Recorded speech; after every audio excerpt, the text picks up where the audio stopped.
Meus prezados e queridos irmãos e amigos da TV Caminho Livre, que a graça do Senhor Jesus, o amor de Deus e a comunhão do Espírito Santo estejam com todos vocês. Amém. Meus amigos e meus irmãos, tomei a decisão de revisitar o tema juízo investigativo. Nesse vídeo eu pretendo apresentar uma pequena introdução para que a gente possa voltar a discutir esse tema, que é um tema muito caro para a Igreja Adventista do Sétimo Dia, porque é um tema considerado por eles mesmos como a coluna vertebral da estrutura doutrinária da Igreja. Ou seja, foi exatamente esta doutrina que justificou a existência, em 1863, daquilo que ficou conhecido como Igreja Adventista do Sétimo Dia. Bom, eu quero ler um texto bíblico e fazer uma pergunta para que a gente possa considerar algumas coisas. Vamos lá? O texto bíblico que eu quero ler é o que se encontra aqui em 2 aos Tessalonicenses, capítulo 2, de 7 a 12. Porque o mistério da iniquidade já opera, e aguarda somente que seja afastado aquele que agora o detém. Então será revelado o iníquo, a quem o Senhor Jesus matará com o sopro de sua boca e destruirá pela manifestação de sua vinda. Ora, o aparecimento do iníquo é segundo a ação de Satanás, com todo o poder, sinais e prodígios da mentira, e com todo o engano de injustiça aos que estão perecendo, porque não acolheram o amor da verdade para serem salvos. É por este motivo que Deus, olha só isso aqui, como é grave isso. É por este motivo que Deus lhes envia a operação do erro, para darem crédito à mentira, a fim de serem condenados todos os que não creram na verdade, mas tiveram prazer na injustiça. Daqui a pouco eu explico a vocês por que eu estou introduzindo este assunto com estes textos aqui, certo? De posse desse texto, tendo esse texto em mente, eu pergunto a você que me assiste agora: o que começa errado pode dar certo?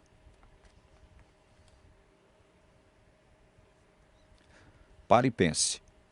Veja, eu estou fazendo essa pergunta tendo em vista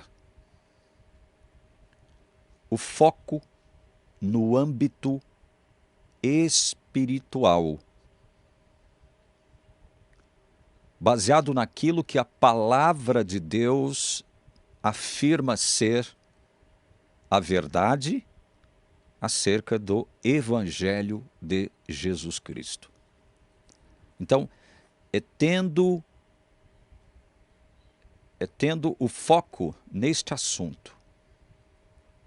O que começa errado em relação à verdade afirmada pela Bíblia, do Evangelho de Jesus Cristo, pode dar certo?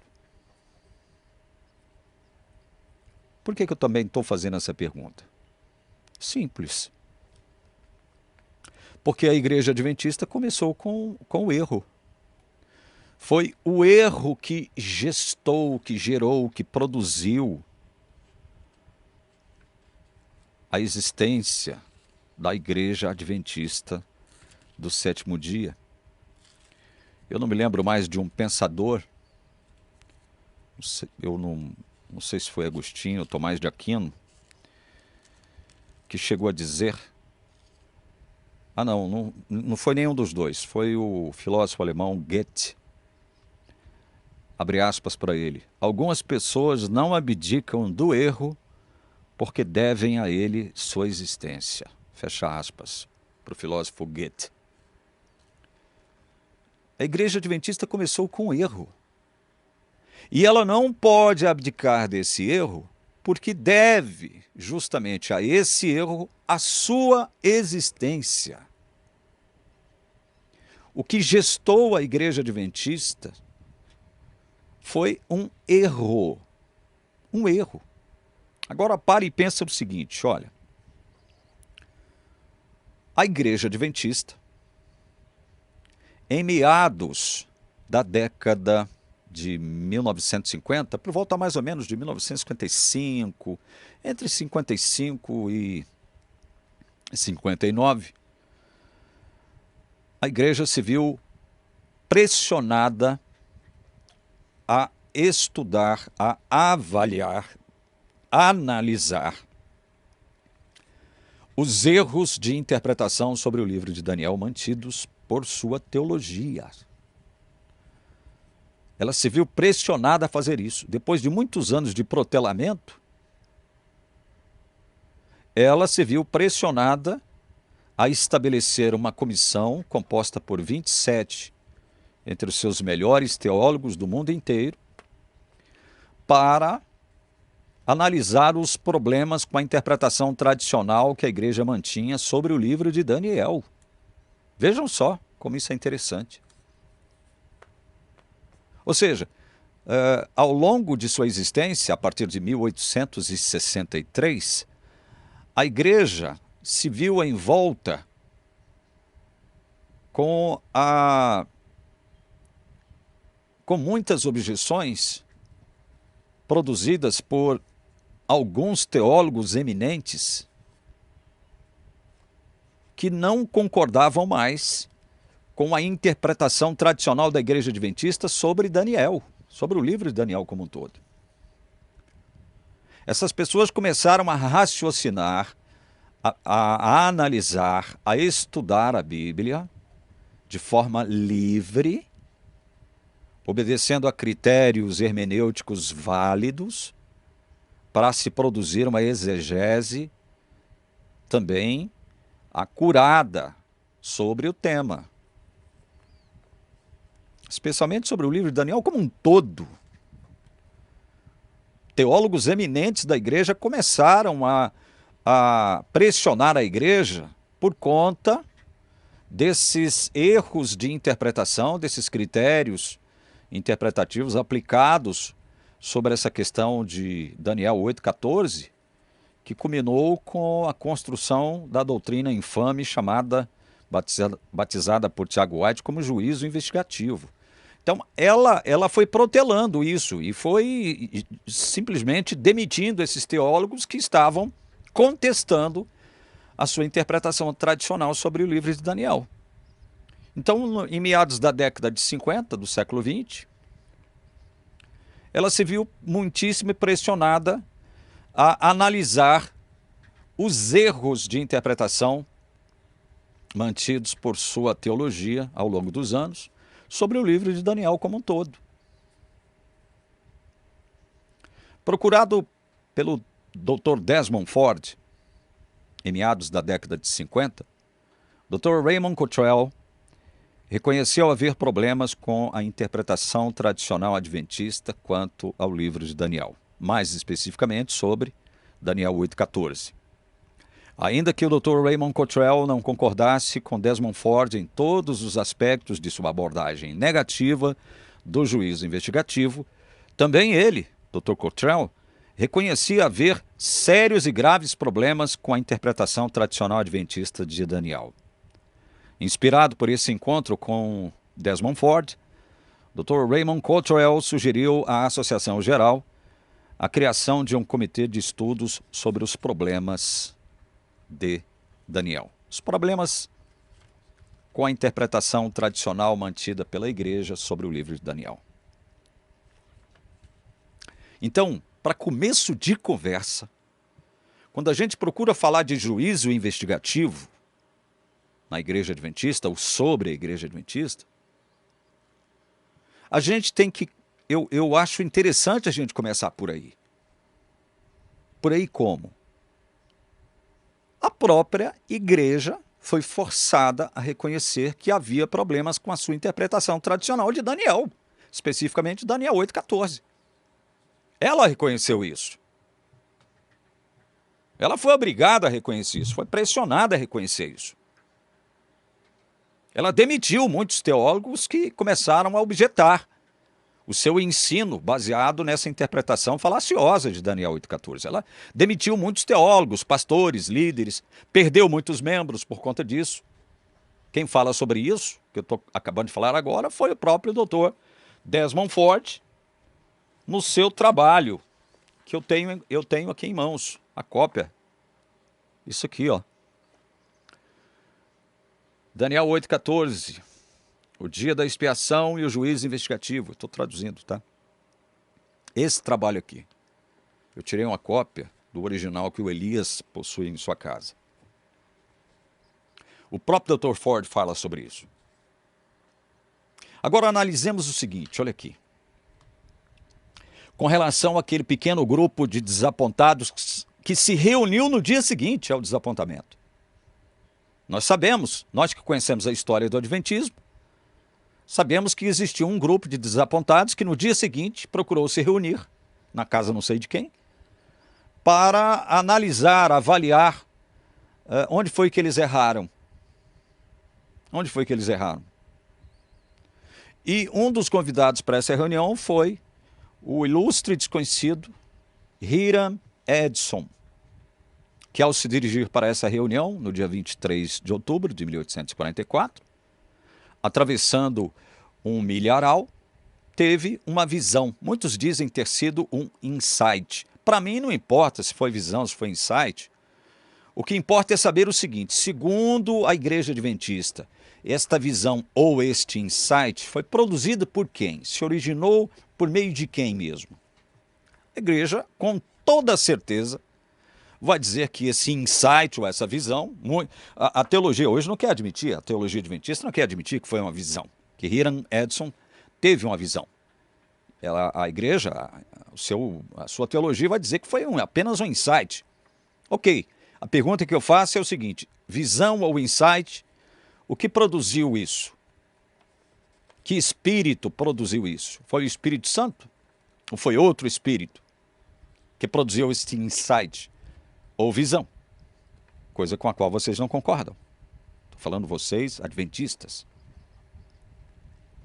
Então, ele teve esta visão, ou insight, atravessando um milharal, e quando chega na reuniãozinha dos desapontados, ele coloca esta visão na mesa.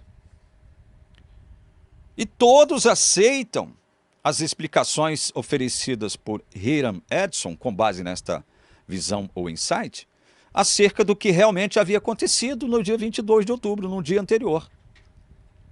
Ou seja, não era realmente para que Jesus, a profecia não falava da volta de Jesus no dia 22 de outubro de 1844. Jesus não deveria voltar nesse dia.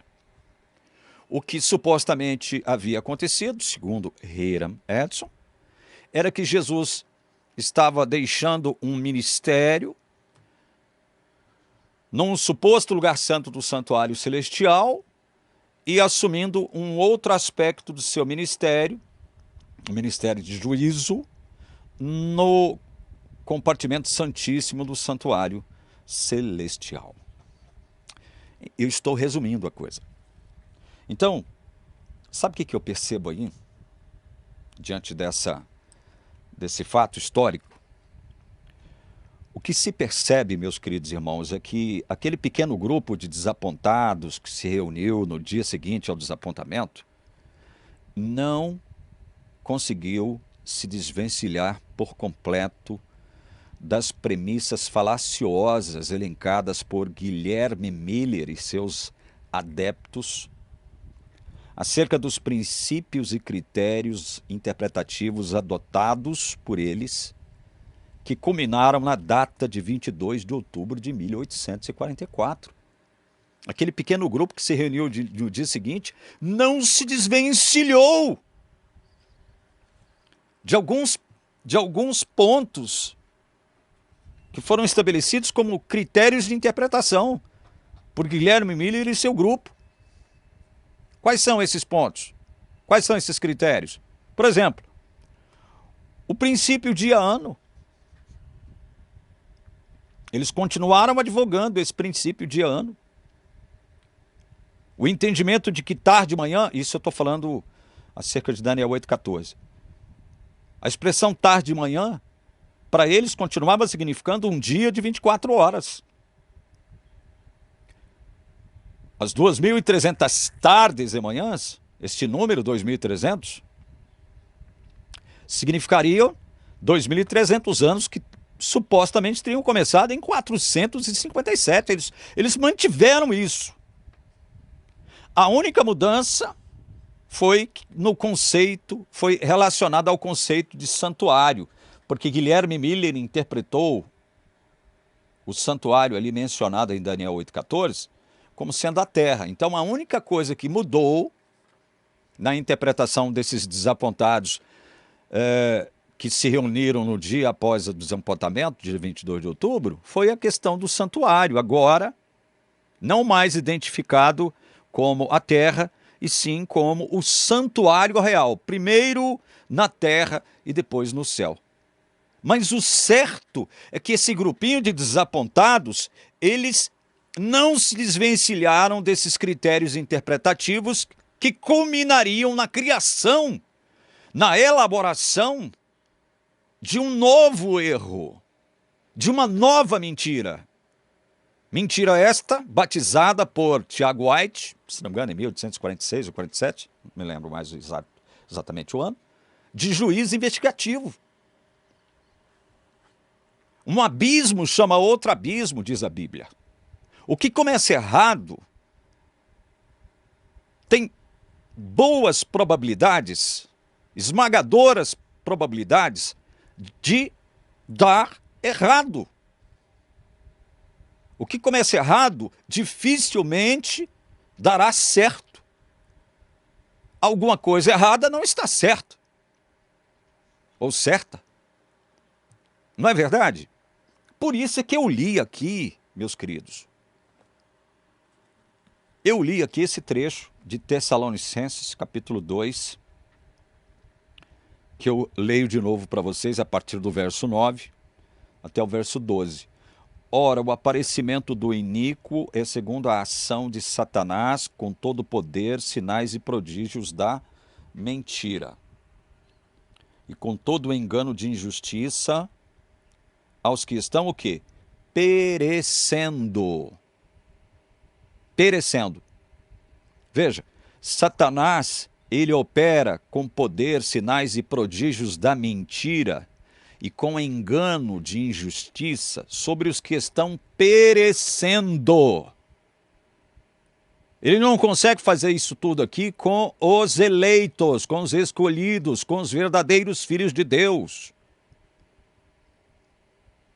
E aí o motivo do porquê Deus está permitindo Satanás agir com poder, sinais, prodígios de mentira e engano de injustiça aos que estão perecendo, é porque esses mesmos que estão perecendo por quê? Porque não acolheram o amor da verdade para serem salvos. É o que aconteceu lá no dia 23, que começou a acontecer no dia 23 de outubro de 1844, com aquele grupo de desapontados. Eles não acolheram o amor da verdade, não se desvencilharam daqueles critérios interpretativos que culminaram no grande desapontamento de 22 de outubro de 1844. Continuaram mantendo firmes alguns critérios interpretativos que levaram àquele engano desastroso, nefasto. E aí o texto bíblico continua dizendo, é por este motivo, qual motivo? Não acolheram o amor da verdade para serem salvos. É por este motivo, ou seja, eles não acolheram a verdade, né? Que Deus lhes envia a operação do erro. É como se Deus estivesse dizendo assim para esse povo que está perecendo. O compromisso de vocês então é com o erro, é com a mentira e não com a verdade? Então tá bom, já que esse é o compromisso de vocês, com o erro e com a mentira, e não com a verdade, eu vou o quê? Eu vou lhes enviar a operação do erro para que vocês deem crédito à mentira. Então é isso que vocês querem, é isso que eu vou dar a vocês. É isso que eu vou dar a vocês, é isso que eu vou oferecer a vocês. A fim de serem condenados todos os que não creram na verdade, mas tiveram prazer na injustiça. Isso aconteceu com a igreja adventista, não com a igreja propriamente dita, porque no dia 23 de outubro de 1844, a igreja obviamente não existia ainda. O que estava começando ali, através daquela reunião, era o embrião de um movimento que se identificaria mais tarde como movimento adventista, que a partir de 1846 adotaria o quarto mandamento, que exige a santificação do sábado por parte dos judeus, como um mandamento obrigatório aos cristãos gentios de todas as épocas e lugares. O que culminaria na existência da Igreja Adventista do Sétimo Dia, em 1863, agora como um órgão oficial, uma entidade oficial, uma instituição com CNPJ. Estou falando de CNPJ, vocês sabem que é de forma ilustrativa, né? Figura de linguagem.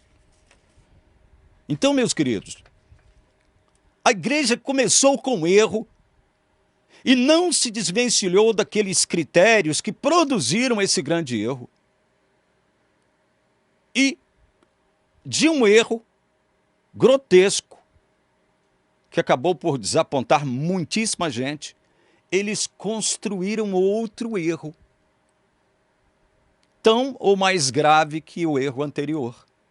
Porque este erro agora, chamado juízo investigativo, ele vai de encontro, ou seja, se choca com aquilo que a palavra de Deus diz ser a verdade sobre o Evangelho de Jesus Cristo. Não há como conciliar as duas coisas. Evangelho de Jesus Cristo, conforme exarado nas Sagradas Escrituras, e a famigerada doutrina do juízo investigativo. Vale dizer, mais uma vez,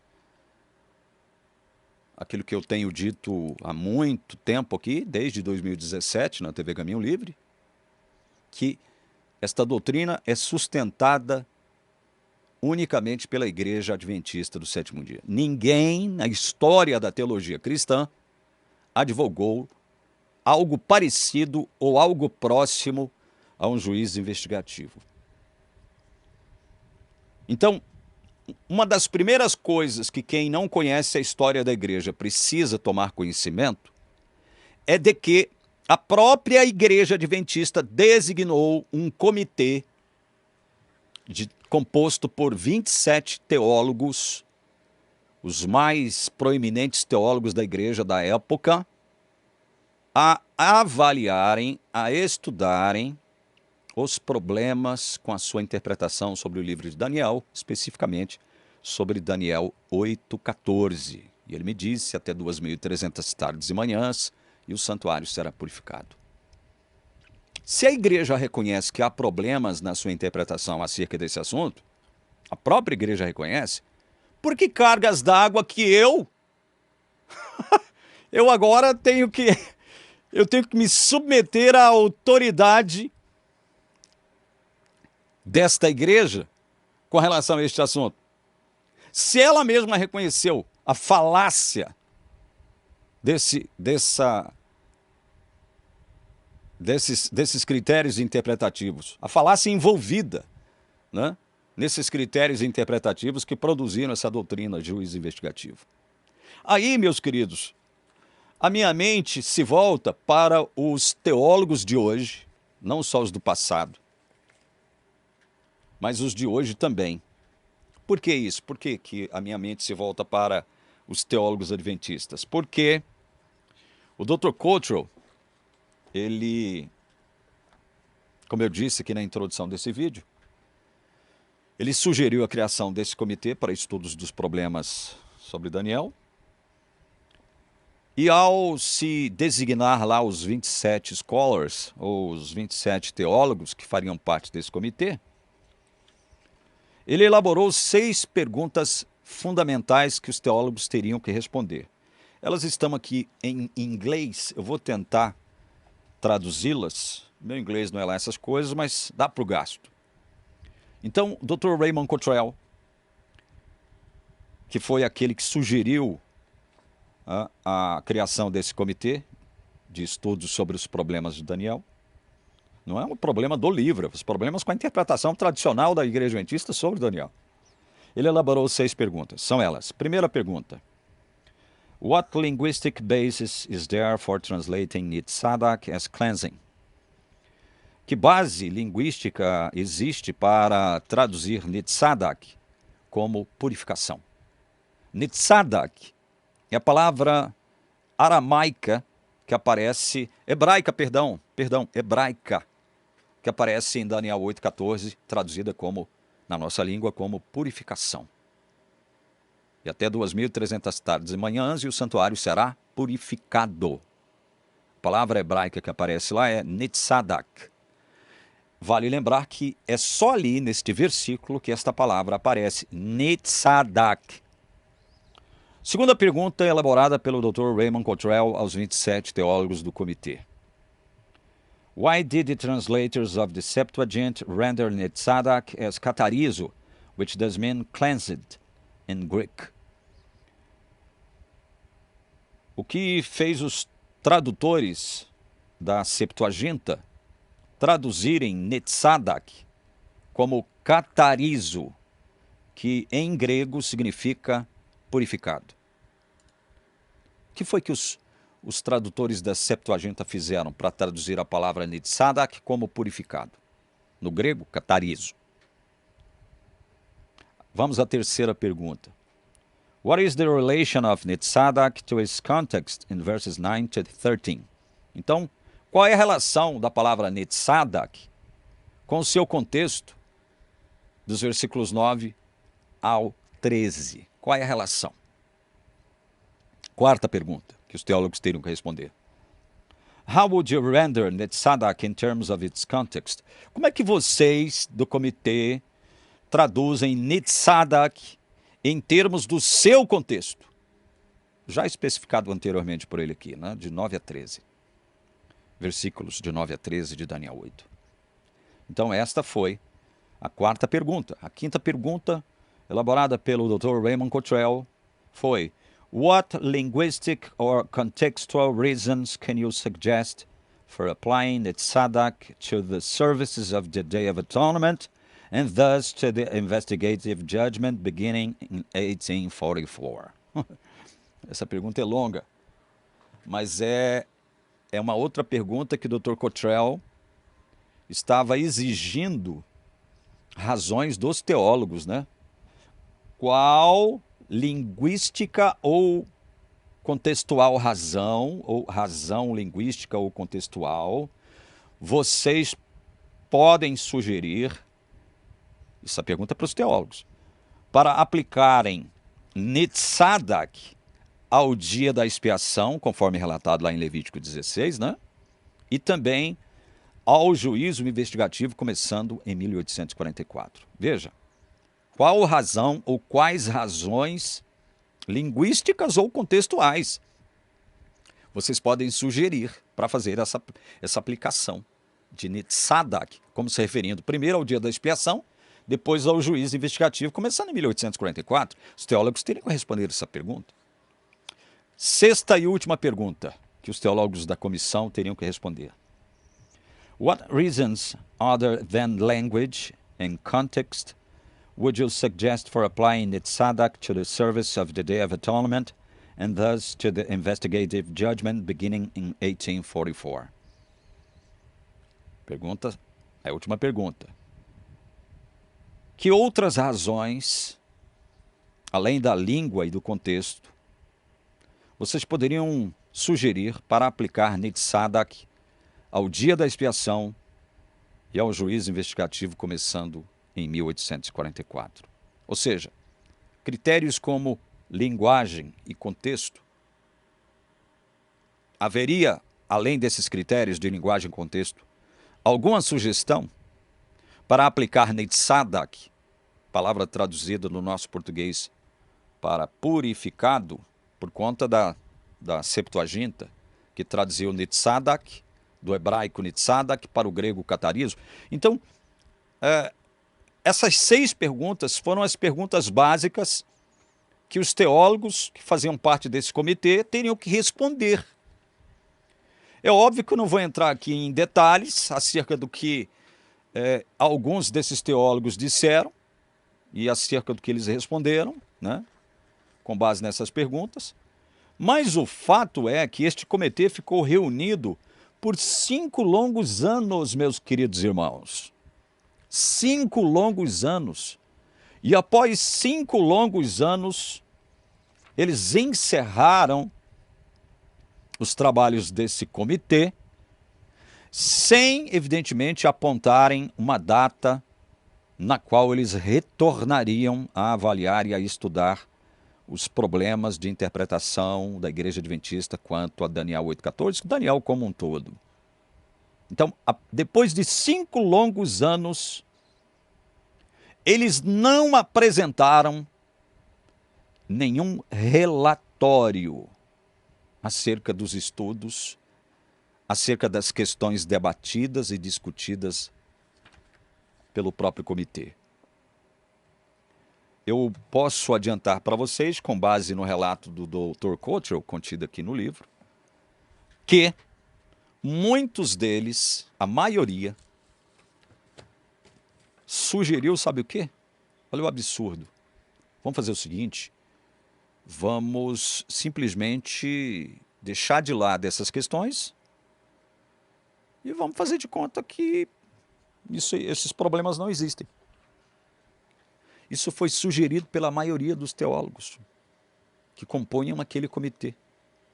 Não, vamos fazer de conta que os problemas não existem. Vamos largar de mão disso aí, vamos deixar isso para lá. É impressionante isso. Teve uma pequena parte do comitê que sugeriu o seguinte, olha, pode ter havido aí um erro de tradução, dos escritores bíblicos. Pode ter havido aí um erro de tradução.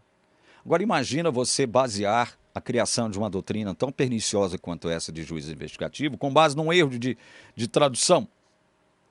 Imagina isso. Para vocês terem uma ideia de como a Igreja Adventista e seus teólogos, eles são, em muitos aspectos, irracionais, não raciocinam segundo a lógica bíblica. Com eles parece acontecer um fenômeno psicológico identificado como dissonância cognitiva. Eu confesso a vocês que eu procurei ir atrás deste conceito, dissonância cognitiva, para falar com vocês sobre isso aqui no final, já estou terminando o vídeo. Dissonância cognitiva foi um conceito introduzido pelo psicólogo Leon Festinger na década de 1950. E este fenômeno, a dissonância cognitiva, ocorre quando uma pessoa experimenta um estado de tensão ou desconforto psicológico devido à presença de crenças, valores, atitudes ou comportamentos que entram em conflito entre si. Essa tensão surge porque o ser humano busca consistência interna em seus pensamentos e ações, e a incongruência gera um mal-estar que motiva a pessoa a resolvê-la de alguma forma.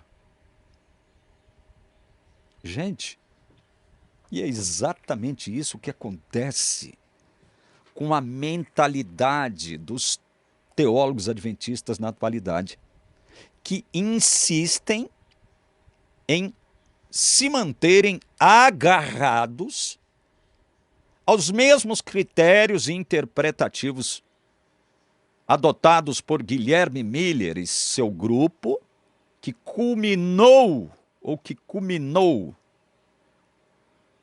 no grande desapontamento de 1844, dia 22 de outubro, e que seria uma espécie de retroalimentação desses mesmos critérios interpretativos mantidos por esse grupo que se reuniu no dia seguinte ao grande desapontamento. Esse grupo que se tornou um embrião daquilo que se tornaria mais tarde o movimento adventista e, a partir de 1863, na própria Igreja Adventista como uma instituição oficial. Ou seja, a Igreja vem tentando justificar a sua existência com base nos mesmos erros que produziram o grande desapontamento de 22 de outubro de 1844. E os teólogos de hoje, da igreja, eles estão atados, agarrados a esses mesmos erros que eu elenquei aqui. Princípio, dia, ano, tarde e manhã, como sendo o dia de 24 horas, 2.300, que é o número ali, né, expresso, como sendo 2.300 anos, que supostamente teriam começado em 457, e agora, simplesmente, reinterpretando o conceito de santuário ali do versículo 8:14, do versículo 14, do capítulo 8 de Daniel. Santuário agora, não mais identificado como a terra, e sim como santuário primeiro na terra, depois no céu. A igreja de hoje continua mantendo esses mesmos erros. Então é por isso que ela não quer abandonar o erro. E aí o que acontece? Diante desta birra adventista, Deus manda para eles a operação do erro. É com o erro que vocês querem um compromisso? Já que é com o erro, eu vou lhes enviar a operação mais uma operação do erro, para que vocês possam crer na mentira. E está aí, a mentira pronta e acabada, juízo investigativo. Então, nos próximos vídeos, a gente vai tratar de revisitar, não sei se todos, bem como os principais aspectos desta mentira antibíblica chamada juízo investigativo. Que Deus abençoe você, em nome do Senhor Jesus. Amém.